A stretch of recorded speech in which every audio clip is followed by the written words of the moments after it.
The latest research shows that company culture is a major factor in the changing of a business model.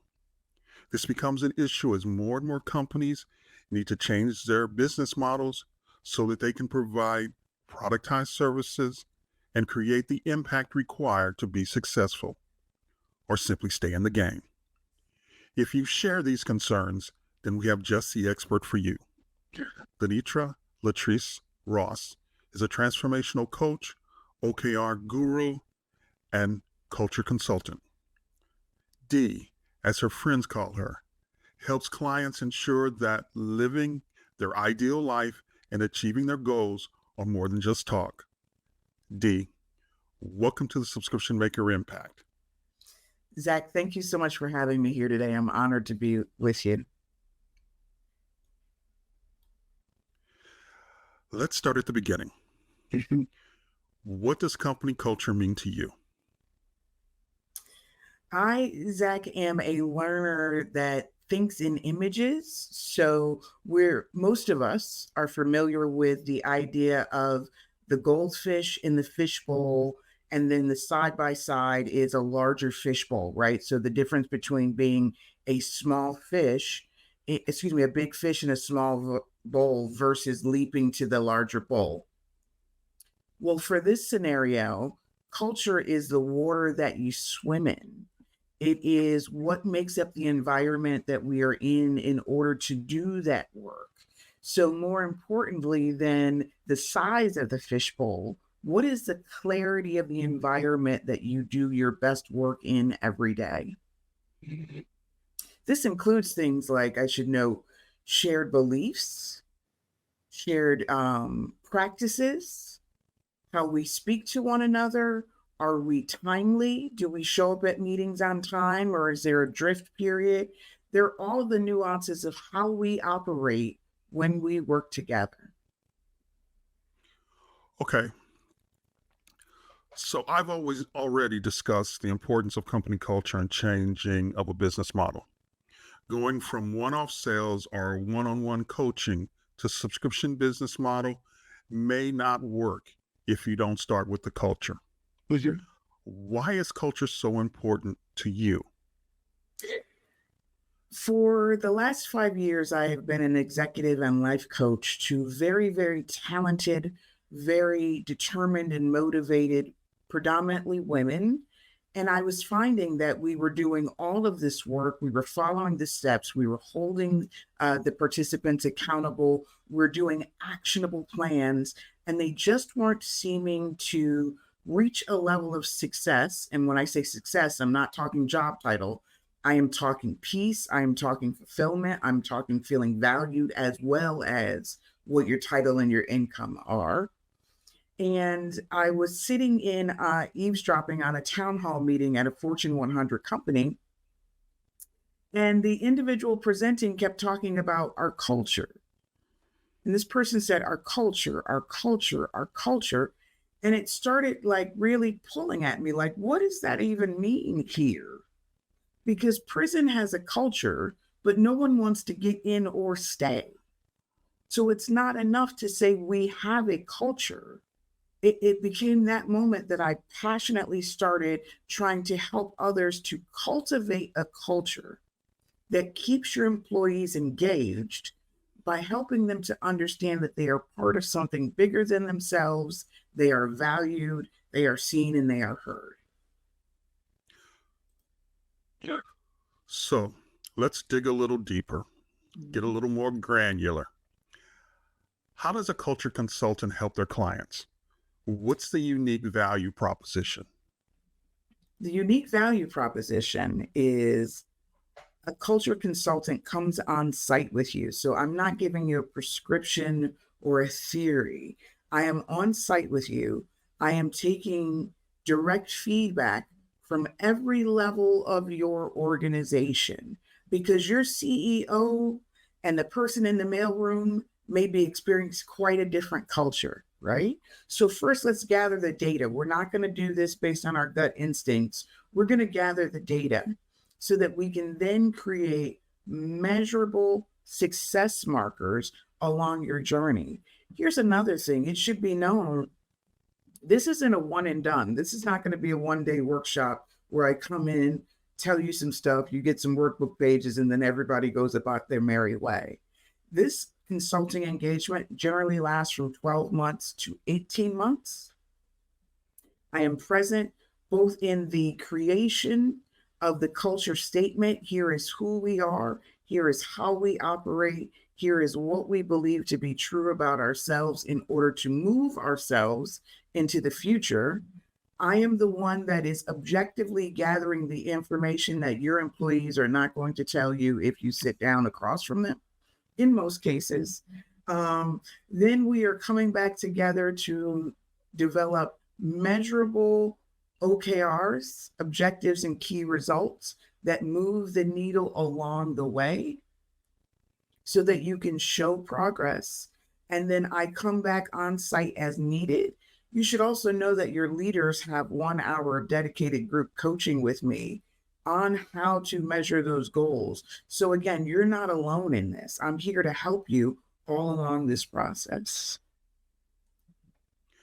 What challenges will business people face when they try to improve their company culture and make it more pliable or pliable enough to withstand the stresses of brought on by a business model change, just to say the least? Because I deal a lot with companies that were service companies predominantly, and now they want to become productized service companies.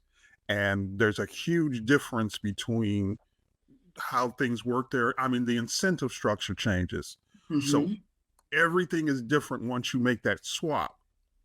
A lot of benefits, but you still got to deal with the heartache of making the culture swap. How does go ahead? I was going to say, I think you make a wonderful point, right?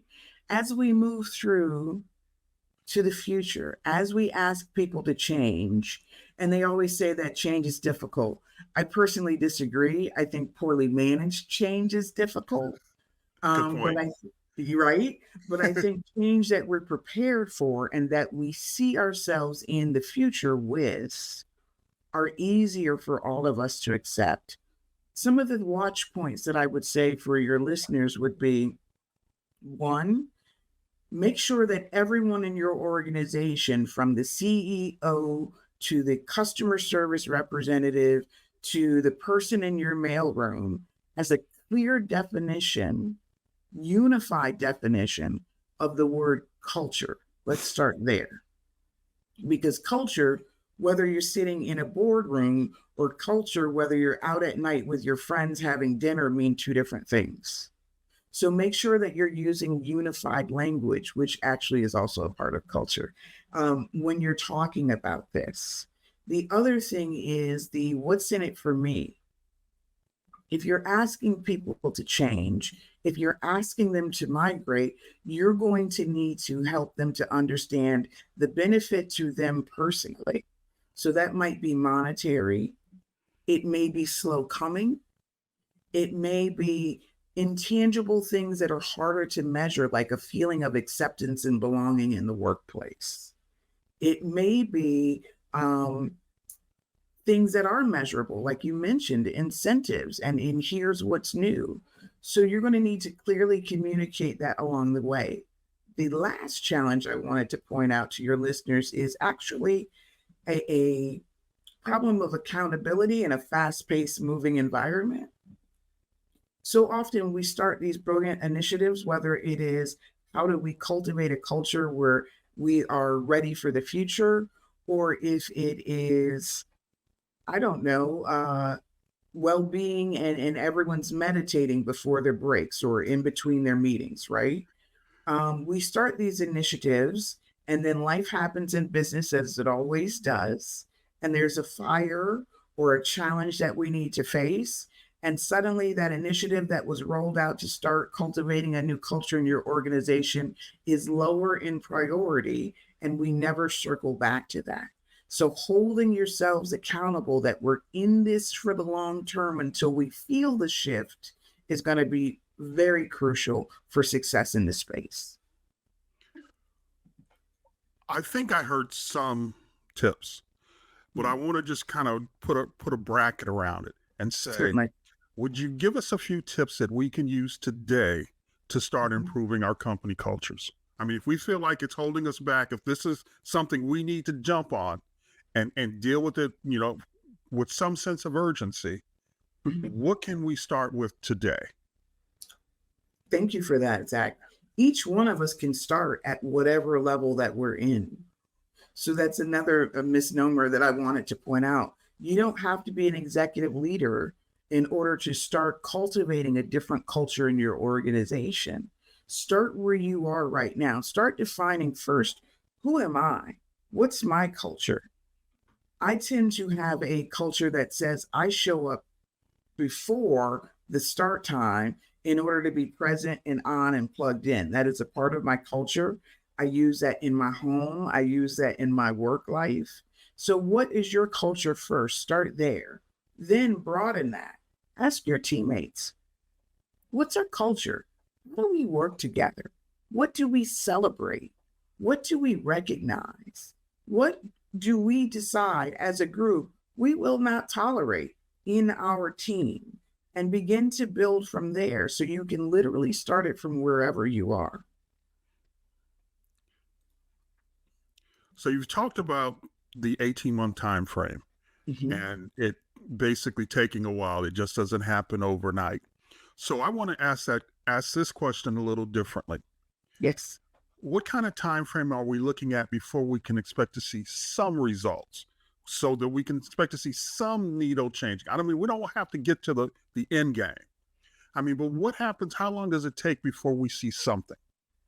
You will start to see if you're looking at your engagement survey scores, you're going to start to see some movement in as little as 6 months if you are holding to the action plan and the strategy that we developed together.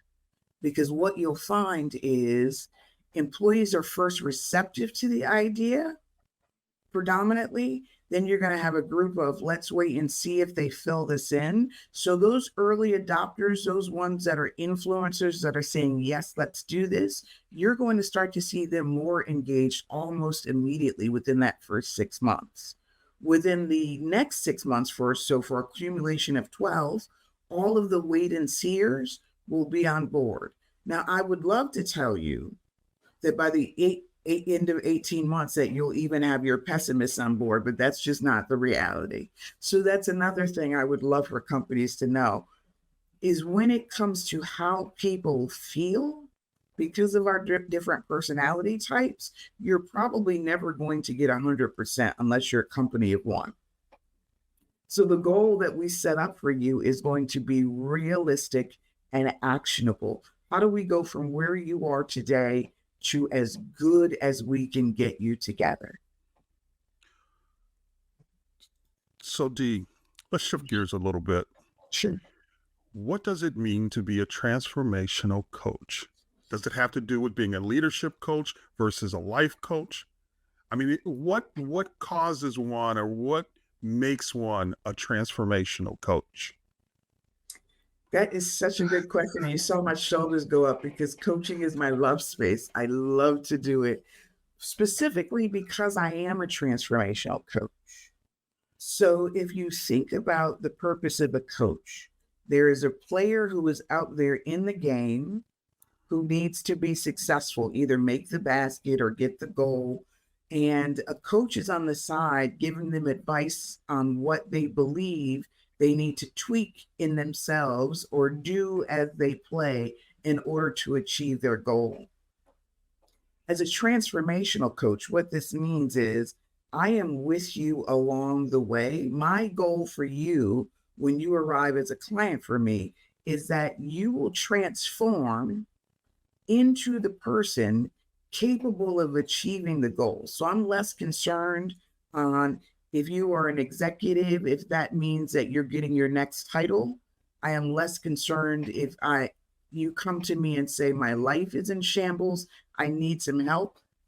That really isn't where my focus is because that's the what. That's the what you want. We focus on the how you need to develop in order to get what you want out of life and sustain it when you have it. So think of it this way too. Someone who wins the lottery and becomes a millionaire overnight doesn't necessarily have the skills, the fortitude, the maturity to keep that wealth once they receive it. I walk with you as you transform to become the type of person that can sustain the success that you're after. Now, most coaches help clients set goals, but you help clients use OKRs. Would you go into what is an OKR? So an OKR is an objective and the key results that we're going to use to measure how close we are to getting to the objectives. Specifically, I like to think of the objective as our Willy Wonka golden ticket. If time, money, resources were no object, what would good look like? Let's write that down. You would be surprised how difficult it is for people to unleash that element of imagination in themselves, which we're all born with as children, and really stretch to say, here's what good would look like. This is what we're truly after. And I think part of it too is there is a connotation that if we set a goal, we have to reach it. With OKRs, we're measuring how close do we stretch towards the mark. Well, how far can we come? So if we're saying that there's an individual that I know that I follow who said he wanted to be the number one motivational speaker in the world, for example. And now everything in us says why that's not possible, how long that's going to take, and starts putting limits on that. He didn't harness himself by that. He just left that large objective there. And then the key results for an objective like that would be around how many booked speaking engagements are you getting year over year, setting a finite time on the key result, letting us know when we have arrived, and making it flexible enough that once that key result is accomplished, you're rolling it off and you're building another to help you along the way. Said a different way, think of it like this. OKRs are like the GPS in your car. So the objective would be your destination. I'm going to Main Street. Your key results are the things that you must do along the way to get to Main Street. So the first one might be the voice telling you in 250 feet, turn right. Right. So I think that's something that everyone can sort of get in play with. SMART goals are also relevant and important, but I don't know that they come with the same inspiration and motivation built into them that OKRs have. And then the other major metric that we already always hear about in business are, of course, KPIs or key performance indicators. KPIs are, if we're back in that GPS scenario when we're driving down the street, they are the gauges on your dashboard. So they tell you how much gas you have, they tell you whether your check engine light is on, and more importantly, KPIs measure what we did yesterday. OKRs tell us where we're going tomorrow. I have heard OKRs described as, especially for resource constrained companies, I have heard them described as something that will allow you to achieve radical focus. Mm-hmm. Could you speak to that? Absolutely, because if we know where we're going, let's say you and I develop 3 objectives with 3 key results for each. We can clearly see not about what we did yesterday, but if we're still on track for where we're going tomorrow, I can move resources to where the red is. I can remove resources from what's green and stable if needed in an emergency. It gives me a transparent view. So if I go back to the GPS analogy, this is letting me know, hey, there's construction on the road ahead of you. We're going to reroute for you. We're going to move these resources over here to make sure that we're still moving forward, that we're still effective, and we're moving as efficiently as possible. So once again, I got to ask, what challenges will our listeners face when implementing OKRs? The ones that I have experienced as I helped clients to implement OKRs are very funny. The first is lack of imagination. If you are working in a culture that has been punitive, so what does that mean, Dee? That means instead of being held to your highest potential, you are being managed back to your last mistake. Then asking someone to have the courage to build a forward reaching objective that we may not get to in a year. It may be 2 years. It may be three. There may be 20 key results through the life of that objective we need to achieve. Um, that's going to be a difficult thing for them to do. So, giving people the psychological safety to tap into their imagination, I call it the kid part of us. Go back to the kid part of us when it was okay to dream. And also celebrate the measure of movement along the way. So often we're only incentivizing when we get the goal or when we make the touchdown. But along the way, are you celebrating all the yards that we're covering as we move down the field? You're going to need to in order to be effective here. Dee, as coaches, as executives, we all receive pushback as subject matter experts, I would have to say.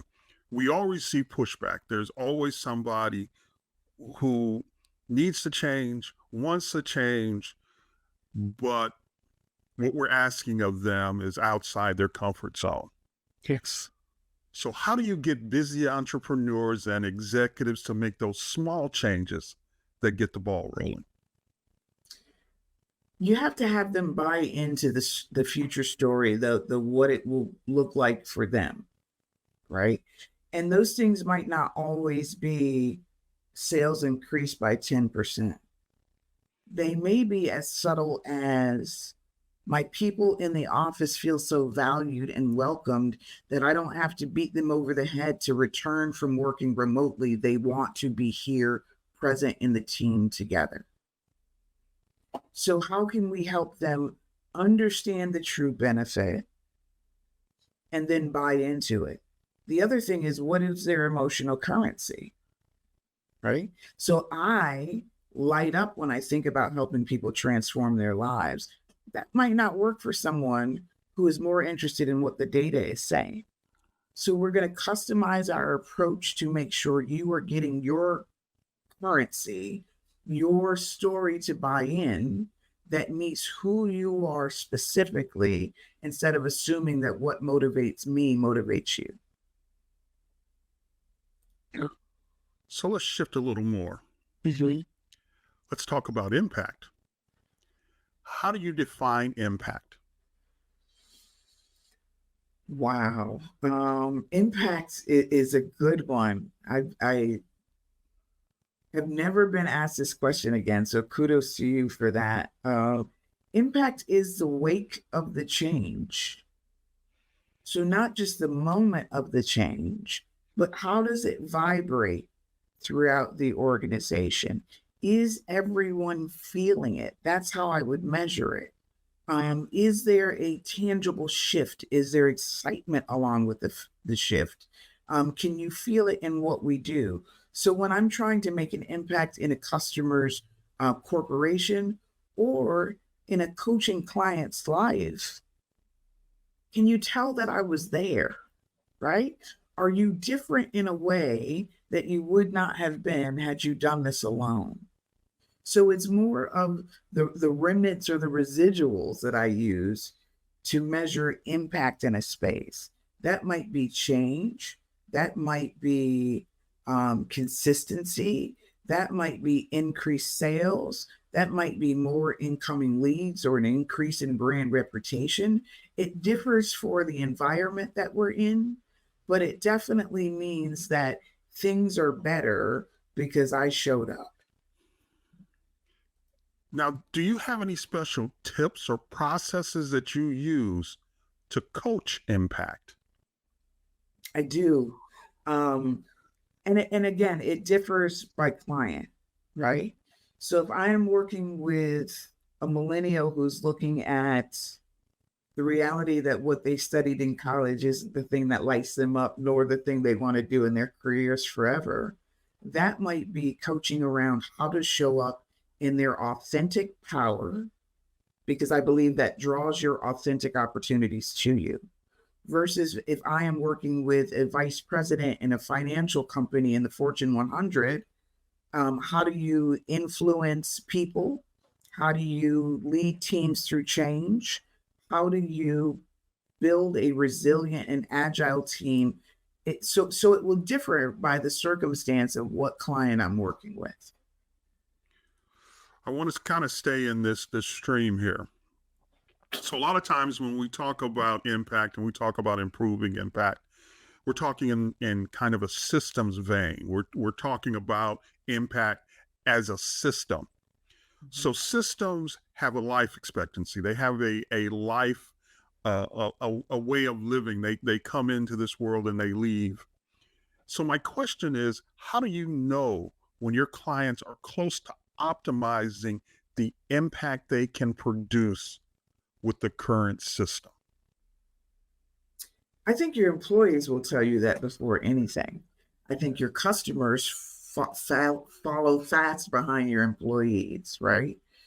We know when fall is upon us, right?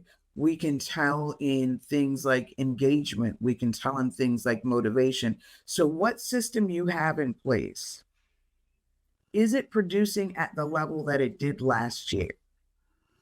Is it producing at the level that it did 3 years ago? And do you believe, based on the data that you have in front of you, whether that is for company culture, so you're looking at employee engagement, whether that is customer satisfaction, so you're looking at customer surveys, or you're looking at sales? Can what we do today move us 5 years from now? If your answer is, I don't know, then you're probably at the end of the life cycle of whatever system that you have in place and should dial back in to your core group that's going to help you build where you're going tomorrow. The other thing I wanted to call out, Zach, is this isn't a one and done. This isn't a one-term engagement.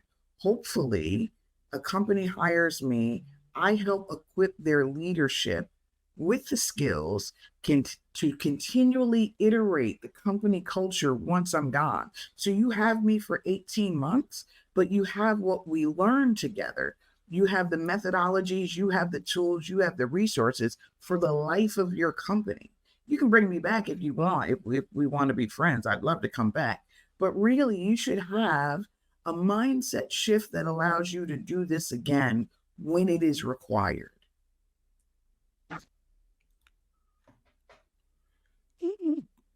D, on this podcast, we talk about podcasters and podcast guests as this generation's fire giver.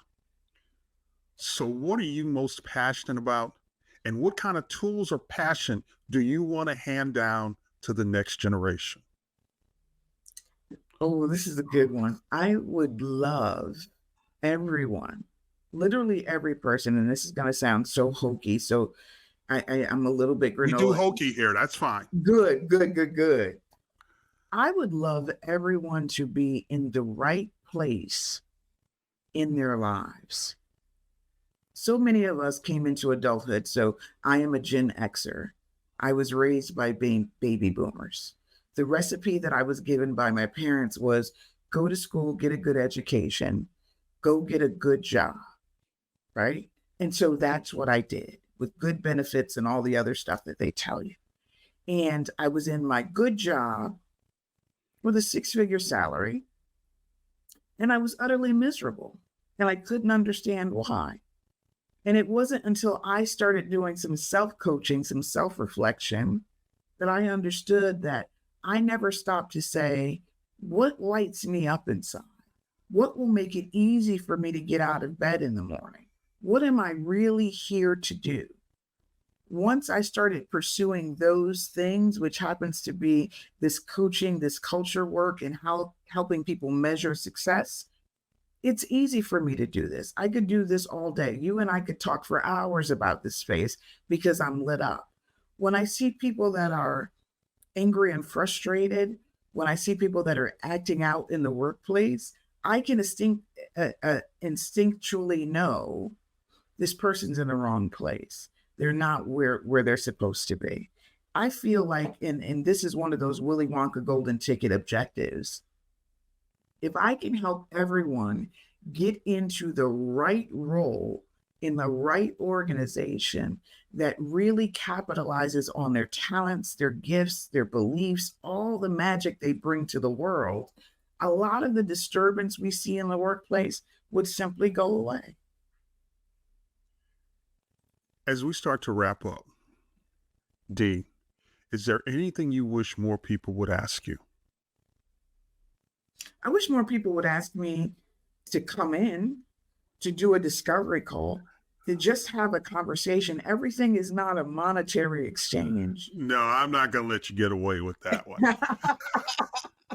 No, you can't do that. I wish more business. Not happening on this podcast. Fair enough. Talk to me. During the pandemic, during the Great Pause, I spoke to a lot of magicians. I don't know why, but they kept coming up. They were really interesting. And one of the things they said was, as a magician, you're always asked, show me something. How do I know you're a magician? Mm-hmm. So my question is, what is that one question that would let a person know? You're at a dinner party. You have tons of those in New York. You're at a dinner party and someone says to you, you're a culture guru. How do I know that? Now, what is that one question? Wow. So the one question I think I would love to have people ask me is, what makes you an expert on transformation? There you go. So what makes you an expert on transformation? My life. I'm literally packaging up, making palatable. So I take out all the stuff where I'm muddy and in a ditch. And I give you what it took to get me out of the ditch.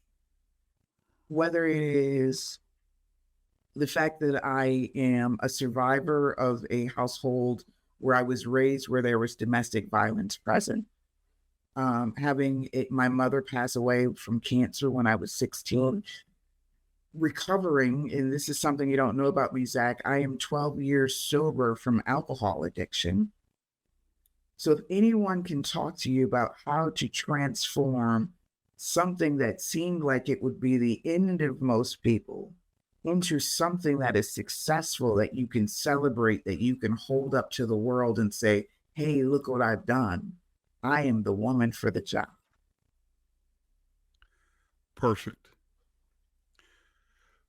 So is there anything new on the horizon that you feel comfortable sharing with us? Not right now, to be honest. I am working on stuff, I promise. If your listeners want to connect with me when the podcast is over, I'm happy to do that. I am working on. No, you got an open invitation to come back. I'm not going to. Awesome. Yeah, you got an open-ended invitation. Just let me know what's coming up and we can come back and talk about it. That is perfect, because I am working on some virtual group coaching sessions where wherever you are in the world, we come together and transform into the lives that we know that we are capable of living. So what's the best way to follow you on social media? The best way to follow me is on Instagram.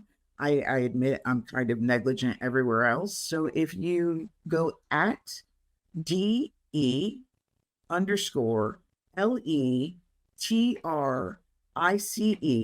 you will find my Instagram spot where I'm sharing wisdom, where you can message me, where we can communicate, and I answer those. That's me answering. So you'll have direct access to me. Dee, Thank you for joining us on the Subscription Maker Impact. Thank you so much for having me. It's been a blast. Thank you.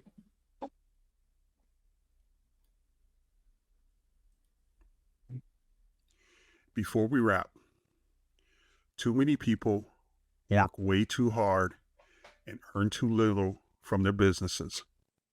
You don't have to be one of them. And that's a wrap.